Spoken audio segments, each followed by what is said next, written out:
मानते हैं संध्या समय पर 2-3 काम हमेशा करने चाहिए।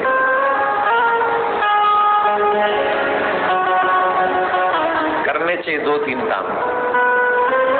और हम जो कहने जा रहे हैं शिव जी ने उसकी आज्ञा भी दे दी। बोले हम सही कह रहे हो एकदम। और 2-3 लोगों को भी पता चल गया कि हम क्यों कह रहे हैं ये बात। जिस बात को हमने अनुभव किया वो 2-3 लोगों ने और कर लिया। इसका मतलब परमिशन परफेक्ट है। जो हम कहने जा रहे हैं बात सही है। 2-3 काम शाम को अवश्य करने चाहिए। पहली बात, शाम को या तो तुम भजन करो या भगवान की कथा सुनो। ये काम जरूर होना चाहिए। दूसरा, शाम को अपना दरवाजा खुला रखो घर का। हालांकि आजकल मच्छर वगैरह बहुत आते हैं इसलिए लोग बंद रखते हैं, पर शाम के समय दरवाजा खुला हुआ होना चाहिए। और शाम के समय आपके घर में दीप प्रज्वलित अवश्य होना चाहिए। और एक दीपक अगर तुम शाम को देहरी पे जलाओ तो कहना ही क्या है। थोड़ा सा जल छिड़क के वहां पे दीप जलाओ। अद्भुत लाभ है इसका, अद्भुत। शाम के समय क्यों? वैसे तो सभी वैष्णव लोग जो हैं वो तुलसी महारानी के आगे दीपदान करते ही हैं। इसमें तो कोई बड़ी बात नहीं, करना चाहिए। शाम को तुलसी के आगे दीपदान करे, आदि आदि क्रियाओं का ध्यान रखे। लेकिन हम देहरी के दीपक की बात कर रहे हैं, देहरी की बात कर रहे हैं, दरवाजे की बात कर रहे हैं। शाम के समय क्यों? ये जो शाम का समय है, आप इस बात को ऐसे समझो, पूरे दिन पिताजी बिजी रहते हैं। पिताजी कब आते? After 5 o'clock। तब माताजी क्या कहती हैं? देखो मैं तो 2 महीने से बोर हो गई घर में। पूछा क्या चाहती हो? बोले चलो ना हम और आप बच्चे थोड़ा घूम के आते हैं। देख क्या? पति कहते चलो चलते, गाड़ी निकालते हैं, कोई बात नहीं तुम्हारे लिए चलते। अपने बच्चों के साथ अब पिताजी बेंगलोर की मार्केट में जहाँ प्लेस अच्छा हो, उनको लगता हो, जहाँ की रिक्वायरमेंट देवी जी कर दें कि I want to go that place, तो फिर कहे सो के अच्छा। अब देवियाँ मुझे बड़े घूर घूर के देख रही, बोले इतना भी अच्छा नहीं मिला हमें। तुम जिन को मिल गया है उनकी बात कर रहा हूँ, जिनको नहीं मिला वो तुम जानो, तुम्हारा काम जाने, हम क्या करें। कोई तो मिला, किसी को तो मिले ही है। ऐसे कईयों के पास हैं जो पत्नी कहती हैं वो देवता करते हैं। अब मैं तो कह रहा हूँ अब ऐसे ही पतियों की जरूरत है कलयुग में। अपनी मत चलाया करो। सतयुग, त्रेता युग, द्वापर युग में पत्नी पतिव्रता होती थी। कलयुग में थोड़ा चेंज, थोड़ा सा चेंज हो जाओ तो यहाँ पत्नी व्रता थोड़ा बनो, फायदे में रहोगे बेटा। तो पिताजी पति बच्चों को लेके घुमाने ले गए और घुमा के वापस आ गए। तो बताओ पत्नी को अच्छा लगा कि नहीं लगा? बच्चों को अच्छा लगा कि नहीं लगा? लगा कि नहीं? बोलो, लगा? हमारे पिताजी कौन है? बोले शंकर भगवान। माताजी कौन है? माँ पार्वती। एवरी इवनिंग में नगर भ्रमण पे निकलते हैं, वो अपने बच्चों को देखने के लिए निकलते हैं।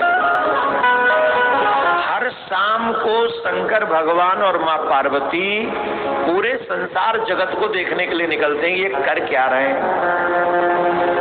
और जहाँ जहाँ अच्छी प्रवृत्तियां होती हैं वहाँ वहाँ माताजी ठहर जाती हैं। रुको ना थोड़ा, देखो नहीं बच्चे क्या कर रहे हैं। सब हम उन्हीं की संतान तो हैं। तो वो कहते देखो ये बच्चा कितना अच्छा, ये देखो बच्ची कितना अच्छा कर रही है, देखो ये कथा चल रही है, देखो आपके लिए दीपक भी जलाया। तब शंकर भगवान कहते अच्छी संतान है हमारी। और वही शाम को कुछ ऐसे भी संतान है भगवान की कि उनके कीड़े 5 बजे से चलते हैं। 4 बजे, 4:30 बजे ही उनके कीड़े जगते हैं। और जैसे ही ऑफिस फ्री वो सीधे घर नहीं आते हैं, वो कहीं और ही चले जाते हैं और वहां पर कुछ भी करते हैं। तब माता जी उन्हें देखकर रुष्ट हो जाती और कई घरों में देखती है माता जी मांस बन रहा है, वहाँ माता जी पिताजी दोनों रुष्ट हो जाते हैं।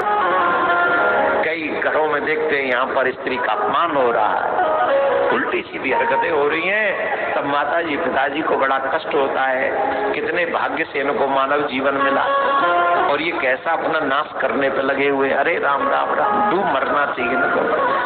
नोट हो जाता है उसी समय बाबा प्रण कर लेते, इस घर में दोबारा नहीं झांकना, यहाँ पतन होगा इनका।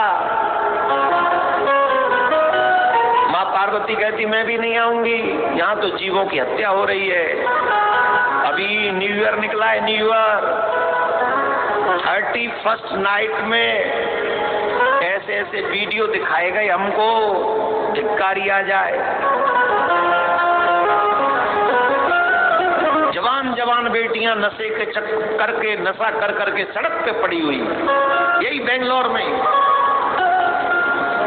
MG रोड, पुलिस वाले उठा के ले जा रहे हैं, जनता उठा के साइड में रख रही है, जहां पड़ जाओ।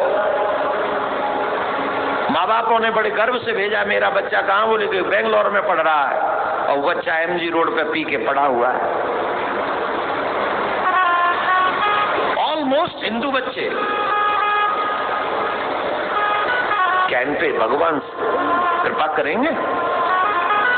इन पे माता पिता की कृपा होगी? जवाब दीजिए, आप पर कृपा क्यों नहीं होगी? देखो इतनी दूर मैं, जब बाबा देखते हैं कि यहाँ इतने अच्छे अच्छे बच्चे ये कर रहे हैं, तो बाबा तो वैसे ही बहुत दयालु है, ही इज वेरी काइंड। ऊपर से तुम्हें कथा सुनते हुए देख लें, वो भी उन्हीं की, वो भी राम जी की, कृष्ण जी की। शाम के समय अगर आप कथा सुनते हो, चाहे भागवत सुनो चाहे राम कथा स्वयं बाबा सुनते, भागवत कथा स्वयं बाबा गाते, और ये तो उनकी कथा है। कोई भी कथा अगर शाम को आप सुनते हैं तो बाबा प्रसन्न होते हैं, माँ पार्वती प्रसन्न होती है, बहुत कृपा करती है, बहुत, क्योंकि वो नगर भ्रमण पे। हेलो दोस्तों, राधे राधे, श्री शिवाय नमस्तुभ्यम, हर हर महादेव। जैसा कि सभी को पता ही है कि आजकल की भागम भाग वाली दुनिया में कोई किसी को वक्त देने के लिए तैयार ही नहीं, और वक्त दे भी कहाँ से, क्योंकि इंसान के पास समय बचा ही नहीं है। फिर भी मैं यूँ कहना चाहूँगी कि हमें अपने बच्चों को, अपने परिवारजनों को समय देने की बहुत ज़रूरत है। यदि हम उन्हें समय नहीं देंगे तो अच्छे और बुरे का ज्ञान भी नहीं दे पाएंगे, जिससे हमारी जीवन बिगड़ेगा और हमारी संतान का, हमारे परिवार का भी जीवन बिगड़ जाएगा। खास करके हमें अपने बच्चों को संस्कार देना बहुत ज़रूरी है। यदि हम संस्कार नहीं देंगे तो वह बच्चे अच्छे और बुरे का सही बोध, सही ज्ञान नहीं हो पाएगा। टीचर, अध्यापक सिर्फ किताबी ज्ञान दे सकते हैं, जीवन का ज्ञान देने के लिए हमें ही आगे आना पड़ेगा। और एक बात, यदि हम उन्हें आज अपना समय नहीं देंगे तो कल उनके पास भी हमारे लिए समय नहीं होगा। इसीलिए कहना चाहूँगी कि आप उन्हें आज समय देंगे, समय के साथ साथ अच्छे ज्ञान देंगे, संस्कार देंगे, तो उन्हें अपने आप से ही नहीं अपनों से भी प्यार करना सिखाइए, अपने आसपास के जन से प्यार करना सिखाइए। इससे प्यार बढ़ेगा और संस्कार भी बढ़ेंगे। आशा करती हूँ गुरुजी की बताई हुई बातें आपको अच्छी लगी हैं। यदि पहली बार चैनल को विजिट किया है तो लाइक, शेयर, सब्सक्राइब करना मत भूलिएगा। राधे राधे। यदि आप मेरी बात से सहमत हैं तो कॉमेंट सेक्शन में हर हर महादेव लिखना मत भूलिएगा।